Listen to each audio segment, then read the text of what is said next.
directeur commercial de Netafim France. Je suis également agriculteur. Vous êtes ici sur une de mes parcelles de maïs dans l'Est lyonnais. Maïs grain qui a été conduit entièrement en goutte à goutte de surface. C'est un chantier qu'on a voulu conduire à l'extrême.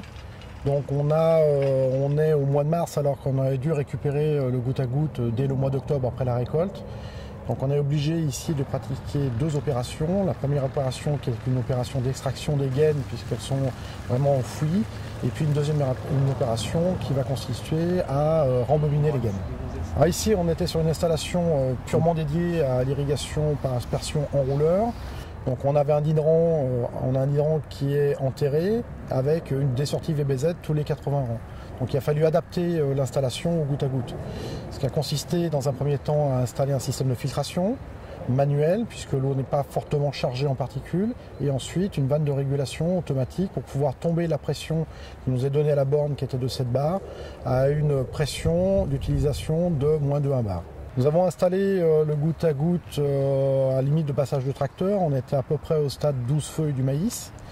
L'opération a duré environ 1 heure hectare et durant toute la campagne, il a été géré par des vannes automatiques. Alors, les gaines ont été posées tous les 2 interrangs. On est en plantation d'écartement 80 entre rangs, c'est-à-dire une gaine tous les 1,60 m.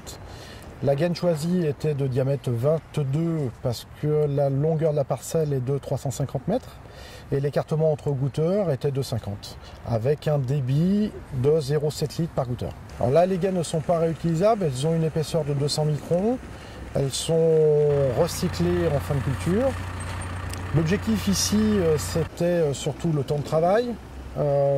Ça nous a concentré le temps de travail sur 2 périodes, c'est-à-dire la pose du goutte à goutte et l'enlèvement du goutte à goutte. Donc l'objectif a été réussi puisque l'automatisme en fait, du système m'a permis de gérer mon irrigation sans être physiquement sur la parcelle. Est-ce que j'ai rencontré des difficultés durant la saison? Non.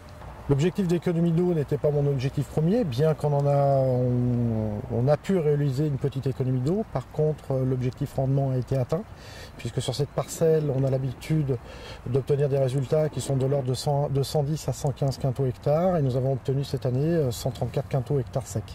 La fertilité d'irrigation n'est pas dissociable en fait du goutte à goutte. C'est par ce biais-là qu'on obtient une augmentation du rendement, notamment par le phasage en 4 passages de l'azote sur le maïs qui nous a permis d'atteindre ce rendement. Alors sur les coûts d'investissement, la première année l'investissement était de l'ordre de 1 200 € hectare. Elle comprenait bien sûr la gaine, la filtration, l'automatisme et la régulation et le peigne d'alimentation.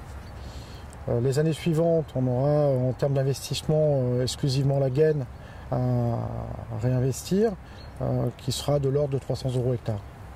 Alors, le temps de travail en termes de pause, ça a été de l'ordre de 1 heure hectare, donc ça c'était au stade 12-14 feuilles.